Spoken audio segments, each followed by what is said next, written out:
In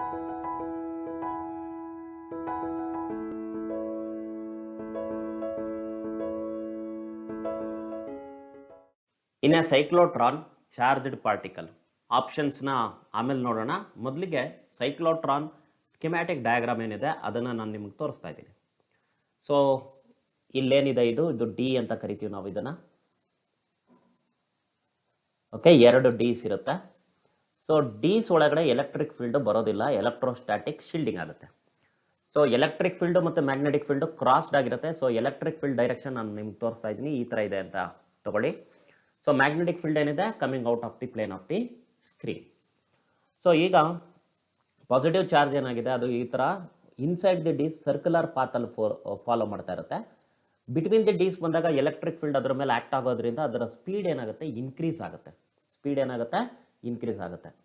so ಇದೇ ತರ ಅದೇನಾಗುತ್ತೆ ಸ್ಪೈರಲ್ ಪಾತ್ ನ ಫಾಲೋ ಮಾಡುತ್ತೆ. ಎಲೆಕ್ಟ್ರಿಕ್ ಫೀಲ್ಡ್ ಡೈರೆಕ್ಷನ್ ಆಸಿಲೇಟ್ ಆಗ್ತಾ ಇರುತ್ತೆ, ಯಾಕೆಂದ್ರೆ ನಾವು ಎ ಸಿ ಸಿಗ್ನಲ್ ಕೊಟ್ಟಿರೋದು. ಒಂದ್ಸತಿ ಅದು ಲೆಫ್ಟ್ ಸೈಡ್ ಇದ್ರೆ ಇನ್ನೊಂದ್ಸತಿ ರೈಟ್ ಸೈಡ್ ಇರುತ್ತೆ. ಸೊ ಈ ತರ ಅದು ಏನಾಗುತ್ತೆ ಪ್ರತಿ ಸರಿ ಡಿಸ್ ನಡುವೆ ಬಂದಾಗ ಎಲೆಕ್ಟ್ರಿಕ್ ಫೀಲ್ಡ್ ಇಂದಾಗಿ ಆಕ್ಸಲರೇಟ್ ಆಗಿ ನೆಕ್ಸ್ಟ್ ಡಿ ಗೆ ಪಾಸ್ ಆಗುತ್ತೆ. ಸೊ ಡಿ ಒಳಗಡೆ ಸರ್ಕ್ಯುಲರ್ ಪಾತ್, ಮತ್ತೆ ಬಿಟ್ವೀನ್ ದಿ ಡಿಸ್ ಬಂದ್ರೆ ಆಕ್ಸಲರೇಟ್ ಹಾಕೊಂಡು ರೇಡಿಯಸ್ ಜಾಸ್ತಿ ಆಗುತ್ತೆ. ಸೊ ಹಾಗಾಗಿ ಇದು ಒಟ್ಟಾರೆಯಾಗಿ ಸ್ಪೈರಲ್ ಪಾತ್ ನ ಫಾಲೋ ಮಾಡುತ್ತೆ. ಸೊ ಈಗ ಮೊದಲನೇ ಆಪ್ಷನ್ ಏನ್ ಹೇಳ್ತಾ ಇದೆ, undergoes acceleration all the time. So dee ಒಳಗಡೆ ಸ್ಪೀಡ್ ಕಾನ್ಸ್ಟೆಂಟ್ ಇರುತ್ತೆ, ಬಟ್ ಅದು ಸರ್ಕ್ಯುಲರ್ ಪಾತ್ ಫಾಲೋ ಆಗ್ತಿರೋದ್ರಿಂದ ಡೈರೆಕ್ಷನ್ ಆಫ್ ವೆಲಾಸಿಟಿ ಚೇಂಜ್ ಆಗ್ತಾ ಇದೆ. ಹಾಗಾಗಿ ಆಕ್ಸಲರೇಷನ್ ಇದೆ ಅಂತ ಹೇಳ್ತೀವಿ. ಆಕ್ಸಲರೇಷನ್ ಅಂದ್ರೆ ಸ್ಪೀಡ್ ಆದ್ರೂ ಚೇಂಜ್ ಆಗ್ಬೋದು, ಇಲ್ಲ ಡೈರೆಕ್ಷನ್ ಆದ್ರೂ ಚೇಂಜ್ ಆಗ್ಬೋದು. ಹಾಗಾಗಿ ಆಪ್ಷನ್ ಎ ಕರೆಕ್ಟ್ ಇದೆ. ಸೊ ಇದು ತಿಳಿದ ಕೂಡಲೇ ನೀವು ಪ್ರಾಕ್ಟೀಸ್ ಮಾಡಬೇಕಾದ್ರೆ ಬಿ ಸಿ ಡಿ ನೋಡೋದೇ ಇಲ್ಲ, you will go to the next numerical. That's a wrong method my dear students. So ಯಾಕೆ ಬಿ ತಪ್ಪಿದೆ, ಯಾಕೆ ಸಿ ಮತ್ತೆ ಡಿ ಕೂಡ ತಪ್ಪಿದೆ ಅಂತ ತಿಳ್ಕೊಳ್ಳೋದು ಕಲಿಕೆಯ ಒಂದು ಭಾಗ ಕೂಡ ಹೌದು. ಓಕೆ, ಎಕ್ಸಾಮ್ ಅಲ್ಲಿ ಮಾಡಲ್ಲ ನೀವು, ಬಟ್ ಕಲಿಬೇಕಾದ್ರೆ ಮಾಡಬೇಕಾಗುತ್ತೆ. ಸೊ ಆಪ್ಷನ್ ಬಿ ನಲ್ಲಿ ಏನ್ ತಪ್ಪಾಗಿದೆ ನೋಡೋಣ. Speeds up between the dees ಅಂತ ಇದೆ. ಓಕೆ, ಕರೆಕ್ಟ್ ಇದೆ ಇದು, but it is not because of magnetic field, it is because of electric field. So ಆ ಮಾಹಿತಿ ಇಲ್ಲಿ ತಪ್ಪಾಗಿದೆ. ಸೊ ಈಗ ಇನ್ನೊಂದೇನಿದೆ speeds up inside the dees ಅಂತ ಇದೆ. ಖಂಡಿತ ಇಲ್ಲ, ಡಿ ಒಳಗಡೆ ಅದು ಕಾನ್ಸ್ಟೆಂಟ್ ಸ್ಪೀಡ್ ನ ಮೇಂಟೈನ್ ಮಾಡುತ್ತೆ, ಬಟ್ ಡೈರೆಕ್ಷನ್ ಚೇಂಜ್ ಆಗ್ತಾ ಇರುತ್ತೆ. ಆಪ್ಷನ್ ಡಿ ನಲ್ಲಿ ಏನ್ ತಪ್ಪಿದೆ, slows down within a D. Okay, slow down ಆಗಲ್ಲ, ತಪ್ಪಿದೆ. And speeds up between the dees, okay ಅದು ಕರೆಕ್ಟ್ ಇದೆ. ಸೊ ಹಾಗಾಗಿ ಆಪ್ಷನ್ ಎ ಮಾತ್ರ ಇಲ್ಲಿ ಸರಿಯಾದ ಆಯ್ಕೆಯಾಗಿದೆ. The number of turns in a coil of galvanometer is tripled. So then so option ಅಲ್ಲಿ ವೋಲ್ಟೇಜ್ ಸೆನ್ಸಿಟಿವಿಟಿ ಮತ್ತೆ ಕರೆಂಟ್ ಸೆನ್ಸಿಟಿವಿಟಿ ಏನಾಗುತ್ತೆ ಅಂತ ಪ್ರಶ್ನೆ ಮಾಡಿದ್ದಾರೆ.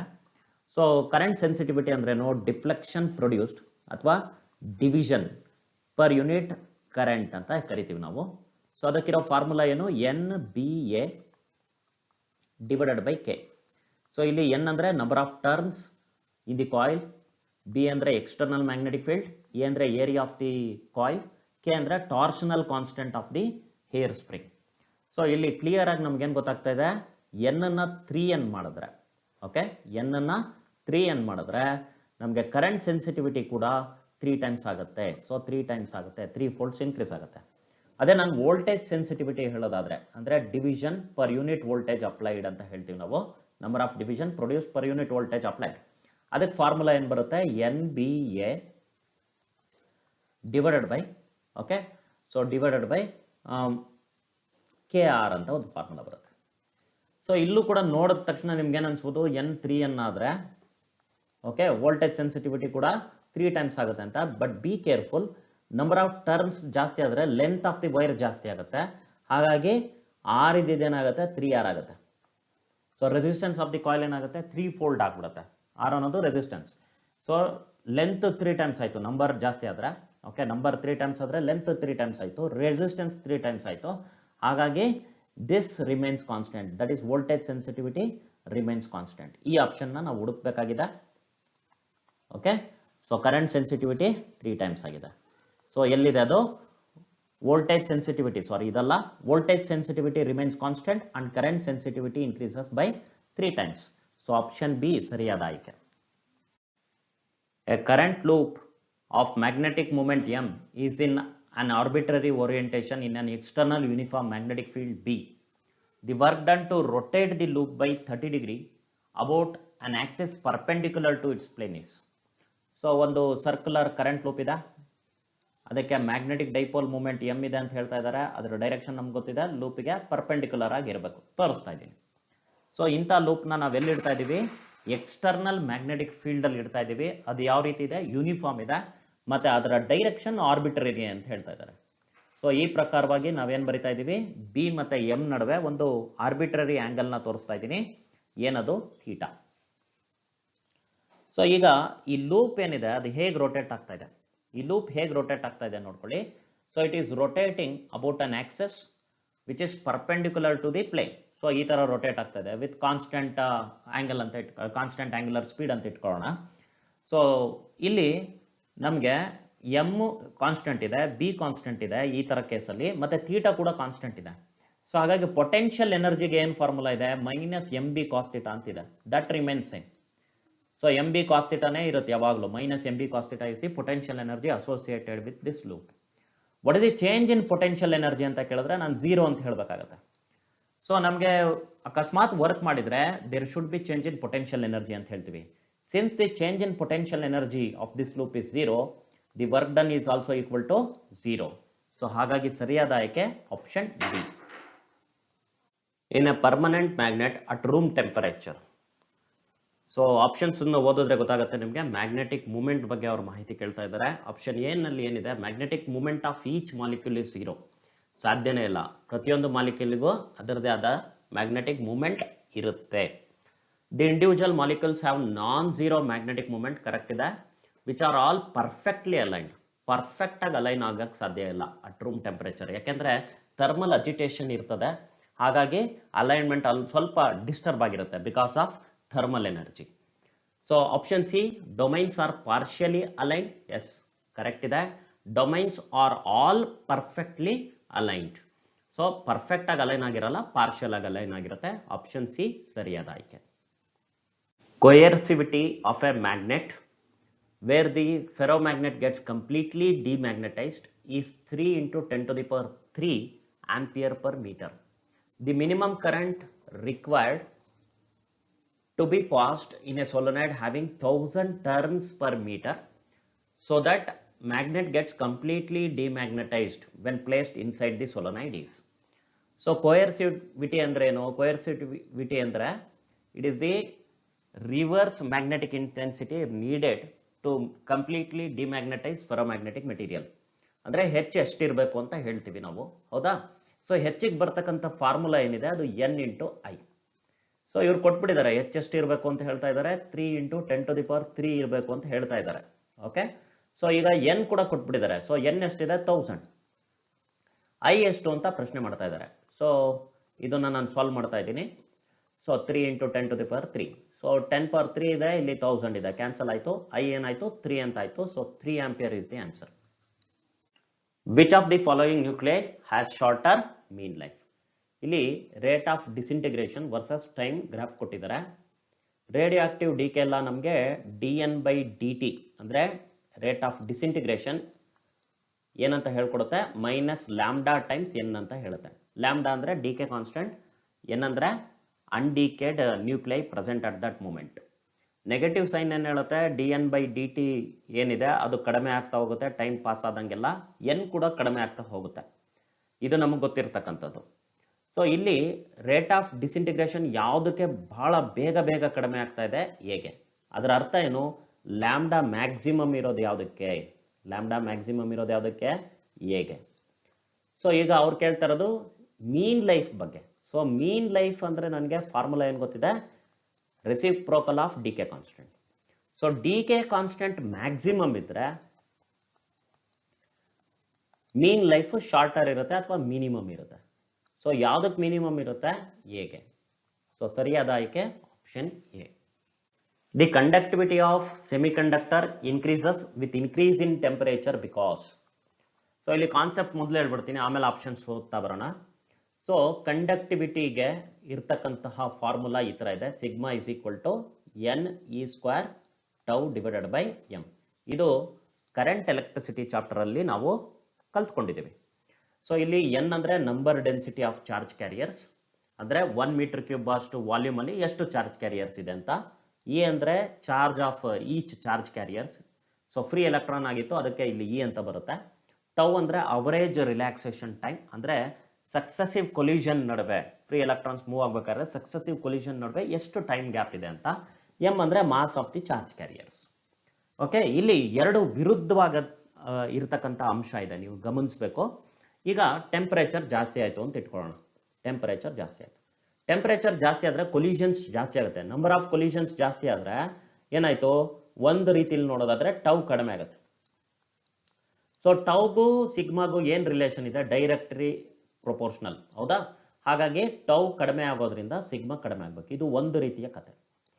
ಬಟ್ ಟೆಂಪರೇಚರ್ ಜಾಸ್ತಿ ಆಗೋದ್ರಿಂದ ಇನ್ನೊಂದು ಫ್ಯಾಕ್ಟರ್ ಬರುತ್ತೆ, ಏನು, ನಂಬರ್ ಡೆನ್ಸಿಟಿ ಇನ್ಕ್ರೀಸ್ ಆಗುತ್ತೆ. ನಂಬರ್ ಡೆನ್ಸಿಟಿ ಅಂದ್ರೆ ಚಾರ್ಜ್ ಕ್ಯಾರಿಯರ್ಸಿನ ಸಂಖ್ಯೆ ಜಾಸ್ತಿ ಆಗುತ್ತೆ. ಹಾಗಾಗಿ ಆ ಥರ ನೋಡೋದಾದ್ರೆ ಮತ್ತೆ ನಿಮಗೆ ಎನ್ಗೂ ಸಿಗ್ಮಾಗೂ ಏನು ರಿಲೇಷನ್ ಇದೆ ಅಂತ ಗೊತ್ತಿದೆ, ಡೈರೆಕ್ಟ್ಲಿ ಪ್ರೊಪೋರ್ಷನಲ್. ಹಾಗಾಗಿ ಸಿಗ್ಮಾ ಜಾಸ್ತಿ ಆಗಬೇಕು. ಸೊ ಇವೆರಡು ಒಂದಕ್ಕೊಂದು ವಿರುದ್ಧವಾಗಿರೋ ಅಂಶಗಳು ಸೇರ್ಕೊಂಬಿಟ್ಟಿದೆ. ಹಾಗಿದ್ರೆ ಯಾವ್ದು ಸರಿ ಅಂತ ನೋಡಬೇಕು ಅಂದ್ರೆ ನೀವು ಯಾವ್ದು ಡಾಮಿನೇಟ್ ಆಗುತ್ತೋ ಅದು ಸರಿ. ಕಂಡಕ್ಟರ್ಸ್ಗೆ ಇದು ಡಾಮಿನೇಟ್ ಆಗುತ್ತೆ. ಯಾವುದು, ಟೌ ಡಿಕ್ರೀಸ್ ಆಗೋದು ಡಾಮಿನೇಟ್ ಆಗುತ್ತೆ. ಕಂಡಕ್ಟರ್ಸ್ ಅಲ್ಲಿ ಎನ್ ಇನ್ಕ್ರೀಸ್ ಆಗೋದು ಸತ್ಯ, ಟೌ ಡಿಕ್ರೀಸ್ ಆಗೋದು ಸತ್ಯ, ಬಟ್ ಡಿಕ್ರೀಸ್ ಇನ್ ಟೌ ಏನಿದೆ ಅದು ಡಾಮಿನೇಟ್ ಆಗುತ್ತೆ. ಸೊ ಹಾಗಾಗಿ ಮೆಟಾಲಿಕ್ ಕಂಡಕ್ಟರ್ಸ್ ಅಲ್ಲಿ ಏನಾಗುತ್ತೆ, sigma decreases as temperature increases. ಅದೇ ಸೆಮಿ ಕಂಡಕ್ಟರ್ಸ್ ಅಲ್ಲಿ ಡಾಮಿನೇಟ್ ಆಗೋದು ಯಾವುದು, ಇನ್ಕ್ರೀಸ್ ಇನ್ ನಂಬರ್ ಡೆನ್ಸಿಟಿ.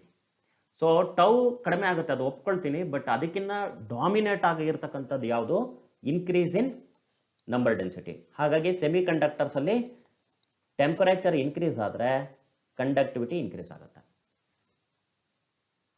ಹಾಗಾಗಿ ನೀವು ಆಪ್ಷನ್ಸ್ ನ ಓದ್ಕೊಳ್ಳಿ, ಒಂದೊಂದೇ ಆಪ್ಷನ್ ಓದ್ಕೊಳ್ಳಿ. ಆಪ್ಷನ್ ಎ ಓದೋದ್ ಕೂಡಲೇ ಇದು ಸರಿ ಅನ್ಸ್ಬಿಡುತ್ತೆ ನಿಮ್ಗೆ. ಸೊ ಬಹಳ ಚೆನ್ನಾಗಿ ನೆನಪಲ್ಲಿ ಇಟ್ಕೊಳ್ಳಿ ಪ್ರೀತಿಯ ವಿದ್ಯಾರ್ಥಿಗಳೇ. 4 ಆಪ್ಷನ್ಸ್ ನ ಓದ್ಬೇಕಾಗುತ್ತೆ, ದಿ ಬೆಸ್ಟ್ ಆನ್ಸರ್ ನ ಚೂಸ್ ಮಾಡಬೇಕಾಗುತ್ತೆ. Number density of current carrier increases, ಅದ್ರ ಜೊತೆಗೆ ರಿಲ್ಯಾಕ್ಸೇಷನ್ ಟೈಮ್ ಡಿಕ್ರೀಸ್ ಆಗುತ್ತೆ. But effect of decrease in relaxation time is much less than increase in number density. ಹಾಗಾಗಿ ಆಪ್ಷನ್ ಡಿ ಸರಿಯಾದ ಆಯ್ಕೆ ಆಗುತ್ತೆ. For A transistor amplifier the voltage gain. So options ಅಲ್ಲಿ ಏನು ಮಾಹಿತಿ ಇದೆ, ಫ್ರೀಕ್ವೆನ್ಸಿ ಮೇಲೆ ವೋಲ್ಟೇಜ್ ಗೇನ್ ಹೇಗೆ ಡಿಪೆಂಡ್ ಆಗುತ್ತೆ ಅಂತ ನಾನೊಂದು ಗ್ರಾಫ್ನ ಇಲ್ಲಿ ಪ್ಲಾಟ್ ಮಾಡಿ ತೋರಿಸ್ತೀನಿ. ಇದು ಸ್ವಲ್ಪ out of the syllabus question ತರಾನೇ ಇದೆ. ಸೊ ಇಲ್ಲಿ ನಾವು ಫ್ರೀಕ್ವೆನ್ಸಿ ರೆಸ್ಪಾನ್ಸ್ ನೋಡೋದಾದ್ರೆ ವೋಲ್ಟೇಜ್ ಗೈನ್ಗೆ ಸೊ ಏನಂತ ಗೊತ್ತಾಗುತ್ತೆ, ಈ ತರ ಬರುತ್ತೆ. So voltage gain increases as frequency increases and it is almost constant in the mid band frequencies and again it is going to decrease at higher frequencies. So ಈ ತರ option ನಮಗೆ ಎಲ್ಲಿದೆ ಅಂತ ನೋಡ್ಕೊಳ್ಳಿ. Is low at high and low frequencies and constant at mid frequencies. So option C ಸರಿಯಾದ ಆಯ್ಕೆಯಾಗಿದೆ. In the following circuit what are P and Q. ಇಲ್ಲಿ ನಮಗೊಂದು ಲಾಜಿಕ್ ಸರ್ಕ್ಯೂಟ್ ಕೊಟ್ಟಿದ್ದಾರೆ, 2 ನಾರ್ ಗೇಟ್ ನ ಇನ್ವಾಲ್ವ್ ಆಗಿದೆ. ಇನ್ಪುಟ್ಸ್ ಏನಿದೆ ನೋಡ್ಕೊಳ್ಳಿ, 0 ಮತ್ತೆ 1 ಮತ್ತೆ 0 ಇದೆ. ಸೊ ಔಟ್ಪುಟ್ ಪಿ ಮತ್ತೆ ಕ್ಯೂ ಏನಾಗಿರುತ್ತೆ ಅಂತ ಪ್ರಶ್ನೆ ಮಾಡ್ತಾ ಇದ್ದಾರೆ. ಸೊ 2 ನಾರ್ ಗೇಟ್ ಇರೋದ್ರಿಂದ ಮೊದಲಿಗೆ ನಾನು ನಾರ್ ಗೇಟಿನ ಟ್ರೂ ಟೇಬಲ್ ನ ಬರ್ಕೊಂಡ್ಬಿಡ್ತೀನಿ. ಸೊ ಔಟ್ಪುಟ್ಗೆ ಏನು expression, A or B whole bar. So ಈಗ 0 ಮತ್ತೆ 0 ಇದ್ರೆ ಇನ್ಪುಟ್ ಏನಾಗುತ್ತೆ ನೋಡಿ, 0 + 0 0 ಇದೆ, ಅದರ ಇನ್ವರ್ಸ್ 1. ಈಗ ನೆಕ್ಸ್ಟ್ ಇನ್ಪುಟ್ ಏನಿದೆ 0 1. ಸೊ 0 + 1 is 1, ಅದರ ಇನ್ವರ್ಸ್ ತಗೊಂಡ್ರೆ 0 ಆನ್ಸರ್ ಬರುತ್ತೆ. ಸೊ ಇನ್ನೊಂದು ಇನ್ಪುಟ್ ಕಾಂಬಿನೇಷನ್ ಏನು 1 0. 1 + 0 is 1, ಅದರ ಇನ್ವರ್ಸ್ ಮಾಡಿದ್ರೆ 0 ಬರುತ್ತೆ. So next input combination is 1 and 1. 1 + 1 is 1, ಅದರ ಇನ್ವರ್ಸ್ ಮಾಡಿದ್ರೆ 0. ಸೊ ಇಲ್ಲಿ ನಿಮಗೆ ಏನು ಗಮನಕ್ಕೆ ಬರುತ್ತೆ ಅಂದ್ರೆ, ಇನ್ಪುಟ್ ಯಾವುದಾದ್ರೂ ಒಂದು ಟರ್ಮಿನಲ್ 1 ಇದ್ರೆ ಔಟ್ಪುಟ್ 0 ಇರುತ್ತೆ. ಸೊ ನಾನು ಇಲ್ಲಿ ಇನ್ನೊಂದು ಸರ್ಕ್ಯೂಟ್ ಡಯಾಗ್ರಾಮ್ ದೊಡ್ಡದಾಗಿರೋದು ತಗೊಳ್ತೀನಿ.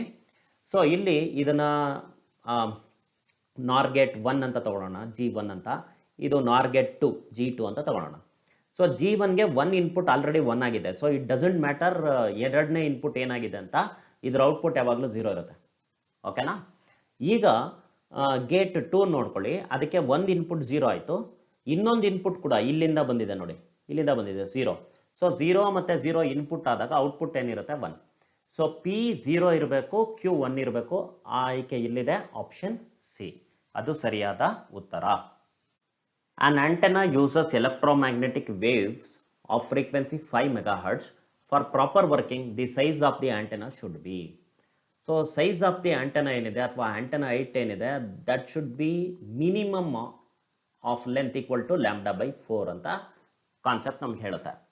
ಸೊ ಈಗ ಅವ್ರು ಕೊಟ್ಟಿರೋದು ಫ್ರೀಕ್ವೆನ್ಸಿ, ಅದರ ವೇವ್ ಲೆಂತ್ ಕಂಡುಹಿಡಿತೀವಿ ನಾವು. So what the formula to find out the wavelength? Wavelength is equal to speed of electromagnetic wave divided by frequency. So speed of electromagnetic wave ಎಷ್ಟು ಅಂತ ಗೊತ್ತಿದೆ ನಮಗೆ, 3 × 10⁸. So divided by 5 megahertz. 5 megahertz ಅಂದರೆ 5 × 10⁶. So ಅಲ್ಲಿಗೆ ಏನಾಗುತ್ತೆ, ಇಲ್ಲಿ 3 × 10⁻² ಉಳ್ಕೊಳ್ಳುತ್ತೆ. Okay, so ಅಂದರೆ ಅದು 300/5 ಅಂದರೆ 60 ಮೀಟರ್ ಅಂತ ಗೊತ್ತಾಗ್ತಾ ಇದೆ. ಸೊ ಹಾಗಿದ್ರೆ ಹೈಟ್ ಆಫ್ ದಿ ಆಂಟೆನಾ ಎಷ್ಟಿರಬೇಕು? Height of the antenna 60/4, minimum ಇಷ್ಟು ಹೈಟ್ ಇರಬೇಕು for proper working. So which is equal to 15 meter. Option A is the right choice. If P, Q and R are physical quantities having different dimensions, which of the following combinations can never be meaningful quantity? So option A ಬಂದರೆ P - Q ಇದೆ. ನಮಗೆ principle of ಹೋಮೋಜಿನಿಟಿ ಏನು ಹೇಳುತ್ತೆ? Addition ಅಥವಾ subtraction ಮಾಡಬೇಕಾದ್ರೆ same physical dimensions ಇರಬೇಕು. So ಇಲ್ಲಿ ಪಿಗೆ ಮತ್ತು ಕ್ಯೂಗೆ ಬೇರೆ ಬೇರೆ ಡೈಮೆನ್ಷನ್ಸ್ ಅಂತ ಹೇಳ್ಬಿಟ್ಟಿದ್ದಾರೆ. ಸೊ P - Q ಮಾಡೋದಕ್ಕೆ ಸಾಧ್ಯನೇ ಇಲ್ಲ. ಹಾಗಾಗಿ ಇದು ಯಾವತ್ತೂ ಮೀನಿಂಗ್ಫುಲ್ ಕ್ವಾಂಟಿಟಿ ಅಲ್ಲ. ಬಟ್ ಬಿ ಸಿ ಡಿನ ಗಮನಿಸೋಣ. ಪಿ ಕ್ಯೂ ಅಂದರೆ ಎರಡು ಡಿಫ್ರೆಂಟ್ ಡೈಮೆನ್ಷನ್ಸ್ ಇರೋ ಫಿಸಿಕಲ್ ಕ್ವಾಂಟಿಟೀಸ್ನ ಮಲ್ಟಿಪ್ಲೈ ಮಾಡ್ಬೋದು. ಮಲ್ಟಿಪ್ಲೈ ಮಾಡಿದಾಗ ಅದರ ಡೈಮೆನ್ಷನ್ ಆ ಡೈಮೆನ್ಷನ್ಗೆ ಸೇಮ್ ಆಗೋ ಸಾಧ್ಯತೆಗಳಿದೆ. ಆವಾಗ ನಾನು ಇದನ್ನು ಮಾಡ್ಬೋದು. So P Q - R is may be valid ಆಗಿರ್ತಕ್ಕಂಥ ಸಾಧ್ಯತೆಗಳಿದೆ. ಅದೇ ಥರ ಮಲ್ಟಿಪ್ಲಿಕೇಶನ್ ಡಿವಿಷನ್ಗೆ ಯಾವುದೇ ರೀತಿ ಡೈಮೆನ್ಷನ್ ಸೇಮ್ ಇರಬೇಕು ಅಂತಿಲ್ಲ. ಸೊ ಪಿ ಇಂಟು ಕ್ಯೂ ಮಾಡ್ತಾ ಇದ್ವಿ, ಅದರ ಡೈಮೆನ್ಷನ್ ಏನಾದರೂ ಆಗಲಿ, ಡಿವೈಡ್ ಬೈ ಆರ್ ಅದರ ಡೈಮೆನ್ಷನ್ ಏನಾದರೂ ಆಗಲಿ. So this can be there. Okay, ಇಲ್ಲೂ ಅಷ್ಟೇ ಪಿ ಆರ್ ಇನ ಡೈಮೆನ್ಷನ್ ಕ್ಯೂ ಸ್ಕ್ವೇರ್ ಇನ ಡೈಮೆನ್ಷನ್ ಜೊತೆ ಮ್ಯಾಚ್ ಆಗೋ ಸಾಧ್ಯತೆಗಳಿರ್ತದೆ.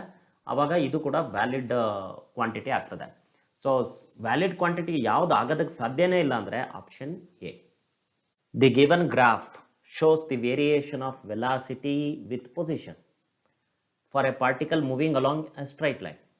Which of the following graphs show the variation of acceleration with position? So ಕೊಟ್ಟಿರ್ತಕ್ಕಂಥದ್ದು ವೆಲಾಸಿಟಿ ವರ್ಸಸ್ ಪೊಸಿಷನ್ ಗ್ರಾಫ್. ಅದು ನೋಡಿದ್ರೆ ಗೊತ್ತಾಗ್ತಾ ಇದೆ, ಸ್ಟ್ರೈಟ್ ಲೈನ್ ಇದೆ, ನೆಗೆಟಿವ್ ಸ್ಲೋಪ್ ಇದೆ. ಸೊ ಹಾಗಾಗಿ ನನಗೆ ಅದರ ಈಕ್ವೇಶನ್ ಈ ಥರ ಬರಿಬೋದು, ನೋಡ್ಕೊಳ್ಳಿ.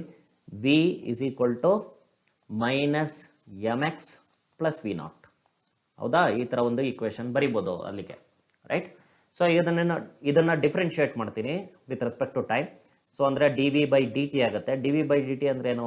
ಆಕ್ಸಲರೇಷನ್. ಸೊ ಆಕ್ಸಲರೇಷನ್ ಈಕ್ವೇಶನ್ ನಂಗೆ ಸಿಗ್ತಾ ಇದೆ, is equal to -m × dx/dt. dx/dt ಅಂದರೆ v. Okay, so plus V0 ಇದೆ, ಅದನ್ನು ಡಿಫ್ರೆನ್ಶಿಯೇಟ್ ಮಾಡಿದ್ರೆ 0 ಬರುತ್ತೆ. ಸೊ ನನಗೆ ಆಕ್ಸಲರೇಷನ್ಗೆ ಏನು ಈಕ್ವೇಶನ್ ಬರ್ತಾ ಇದೆ? -m × v. ಬಟ್ ವಿ ಅಂದರೆ ಏನು ಆಲ್ರೆಡಿ ನಂಗೆ ಗೊತ್ತಿದೆ, ಏನದು? -mx + V0. ಸೊ ಮಲ್ಟಿಪ್ಲೈ ಮಾಡ್ತಾ ಇದ್ದೀನಿ. ಈಗ ಏನಾಗುತ್ತೆ? Minus into minus plus m²x. Okay, plus -m × V0. So ಈಗ ಇದು ಕೂಡ ಈಕ್ವೇಶನ್ ಆಫ್ ಸ್ಟ್ರೈಟ್ ಲೈನ್ ತರ ಕಾಣಿಸ್ತಾ ಇದೆ, ಹೌದಾ? ಸೊ y ಇಂಟರ್ಸೆಪ್ಟ್ ಏನಿದೆ ಅದು ನೆಗೆಟಿವ್ ಆಗಿದೆ, -mv0. ಆಮೇಲೆ ಸ್ಲೋಪ್ ಏನಿದೆ ಪಾಸಿಟಿವ್ ಇದೆ, m². Okay, so slope positive ಇರಬೇಕು, ನೆಗೆಟಿವ್ ಇಂಟರ್ಸೆಪ್ಟ್ ಇರಬೇಕು ಅನ್ನೋದು ಯಾವ ಗ್ರಾಫಲ್ಲಿ ತೋರಿಸ್ತಾ ಇದ್ದೀವಿ ನಾವು? ಆಪ್ಷನ್ ಸಿ ನಲ್ಲಿ ಕರೆಕ್ಟಾಗಿ ಡಿಪಿಕ್ಟ್ ಆಗಿದೆ. ಹಾಗಾಗಿ ಸರಿಯಾದ ಆಯ್ಕೆ option C. The trajectory of projectile projected from origin is given by y is equal to x - 2x² divided by 5. The initial velocity of the projectile is. So ಇಲ್ಲಿ ಈ formula ನೋಡಿದ್ರೆ ನಂಗೆ ಗೊತ್ತಾಗ್ತಾ ಇದೆ, ಇದು ಪ್ಯಾರಾಬೋಲಿಕ್ ಪಾತ್ ಅಂತ. So ನಮಗೆ projectile motion ಅಲ್ಲಿ ಪ್ಯಾರಾಬೋಲಿಕ್ ಪಾತ್ ಬರುತ್ತೆ, ಅದಕ್ಕೆ ಪ್ರೂಫ್ನ ನಾವು ಡಿರೈವ್ ಮಾಡಿರ್ತೀವಿ. ಅವಾಗ ಬರ್ತಕ್ಕಂಥ ಈಕ್ವೇಶನ್ ಯಾವ ಥರ ಇದೆ ನೋಡ್ಕೊಳ್ಳಿ. y is equal to tan θx minus G, sorry ಇದು ಮೈನಸ್, ಇದು minus G divided by 2u² cos² θ into x² ಅಂತ ಬರುತ್ತೆ. ಈಗ ಕಂಪೇರ್ ಮಾಡ್ತಾ ಇದ್ದೀನಿ, ಇಲ್ಲಿರೋ ಈಕ್ವೇಶನ್ನು ಮತ್ತೆ ಇಲ್ಲಿ ಜನರಲ್ ಈಕ್ವೇಶನ್ನು ಕಂಪೇರ್ ಮಾಡ್ತಾ ಇದ್ದೀನಿ. ಸೊ ಕಂಪೇರ್ ಮಾಡಿದಾಗ ನನಗೆ tan θ ಜಾಗದಲ್ಲಿ 1 ಇದೆ ಅಂತ ಗೊತ್ತಾಗ್ತಾ ಇದೆ ಅಲ್ವಾ? ಸೊ 1 ಇದೆ ಅಂತ ಗೊತ್ತಾದ ಕೂಡಲೇ ನಾನು ಥೀಟಾನ 45 ಡಿಗ್ರಿ ಅಂತ ಬರಿಬೋದು. ಯಾಕೆಂದ್ರೆ tan θ ಇರೋ ಜಾಗದಲ್ಲಿ ಇಲ್ಲಿ 1 ಇದೆ, ಇಲ್ಲಿ 1 ಇದೆ, ರೈಟ್? ಸೊ ಆಮೇಲೆ ಜಿ ಅಂದರೆ 10. Divided by 2 U square cos square theta ಅಂದರೆ 1/√2 ಯಾಕಂದರೆ ಥೀಟಾ 45 ಆಯ್ತಲ್ಲ ಕಾಸ್ 45 ಈಸ್ 1/√2 ಸೊ ಸ್ಕ್ವೇರ್ ಈ ಜಾಗದಲ್ಲಿ ಇಷ್ಟು ಜಾಗದಲ್ಲಿ ಏನಿದೆ 2/5 ಇದೆ ಸೊ 2/5 ಅಂತ ಬರೀತೀನಿ. ಸೊ ಈಗ 1/√2 ಇಂಟು 1/√2 1/2 ಆಯಿತು ಇಂಟು 2 ಕ್ಯಾನ್ಸಲ್ ಆಯಿತು. ಸೊ ಈಗ ಯು ಸ್ಕ್ವೇರ್ ಆ ಕಡೆ ಹೋಯ್ತು ಯು ಸ್ಕ್ವೇರ್ ಉಳಿದಿರೋದೇನು ಯು ಸ್ಕ್ವೇರ್ ಈ ಕಡೆ ಬಂದರೆ 50/2 ಆಯ್ತು 50/2 ಈಸ್ 25. ಸೊ ಹಾಗಿದ್ರೆ ಯು ಎಷ್ಟಿರುತ್ತೆ 5 metre per second. Option B ಸರಿಯಾದ ಆಯ್ಕೆ. An object with mass 5 kg is acted upon by a force F equals minus 3I cap plus 4J cap Newton. If its initial velocity at t equals 0 is v equals 6I cap minus 12J cap meter per second, the time at which it will just have the velocity along y axis is. So final part ನೋಡ್ಕೊಳ್ಳಿ, ಯಾವ ಟೈಮಲ್ಲಿ ಬರೀ Y Axis ಅಲ್ಲಿ velocity ಇರುತ್ತೆ ಅಂತ ಕೇಳ್ತಾ ಇದ್ದಾರೆ. ಅಂದರೆ final velocity along X Axis ಏನಾಗಿರಬೇಕು 0 ಆಗಿರಬೇಕು. ಆವಾಗ ಟೈಮ್ ಎಷ್ಟಾಗಿರುತ್ತೆ ಅಂತ ಪ್ರಶ್ನೆ ಮಾಡ್ತಾ ಇದ್ದಾರೆ. Okay, initial velocity along X Axis ಎಷ್ಟಿದೆ ನೋಡ್ಕೊಂಡ್ಬಿಡೋಣ 6 ಮೀಟರ್ ಪರ್ ಸೆಕೆಂಡ್. ಅದೇ ತರ ಫೋರ್ಸ್ ಏನಿದೆ ಫೋರ್ಸು ಅಲಾಂಗ್ ಎಕ್ಸ್ ಆಕ್ಸಿಸ್ ಎಷ್ಟಿದೆ -3 ನ್ಯೂಟನ್ ಇದೆ. ಸೊ ಹಾಗಿದ್ರೆ ಆಕ್ಸಲರೇಷನ್ ಅಲಾಂಗ್ ಎಕ್ಸ್ ಆಕ್ಸಿಸ್ ಎಷ್ಟು ಬರುತ್ತೆ force along X axis divided by mass. So ಎಷ್ಟಾಯ್ತು -3 ಡಿವೈಡೆಡ್ ಬೈ ಮಾಸ್ ಎಷ್ಟಿದೆ 5. So -3/5 meter per second squared ಇದೆ. ಸೊ ನನಗೆ final velocity initial velocity acceleration ಎಲ್ಲ ಸಿಕ್ಕಿದೆ, ಟೈಮ್ ಬೇಕು. ಸೊ ಯಾವ ಫಾರ್ಮುಲಾ ಬರ್ಕೊಳ್ತೀವಿ ನಾವು ಇಲ್ಲಿ Vx is equal to Ux plus AXT ಈ ಫಾರ್ಮುಲಾ ಬರಿಬೋದು ಹೌದಾ. ಸೊ ಜಸ್ಟ್ ಈಗ ನಾನು ಟಿಗೆ ಈ ಫಾರ್ಮುಲಾನ ರೀರೈಟ್ ಮಾಡೋದಾದ್ರೆ ಹೇಗೆ ಬರಿತೀನಿ Vx minus Ux divided by AX ಕರೆಕ್ಟಾ. ಸೊ ಈಗ Vx 0 ಇದೆ ಮೈನಸ್ Ux ಅಂದರೆ -6 ಆಯಿತು ಡಿವೈಡೆಡ್ ಬೈ AX ಅಂದರೆ -3 ಡಿವೈಡೆಡ್ ಬೈ 5. ಸೊ ಇದನ್ನು ಸಾಲ್ವ್ ಮಾಡಿ ನಿಮಗೆ 10 ಸೆಕೆಂಡ್ಸ್ ಬರುತ್ತೆ.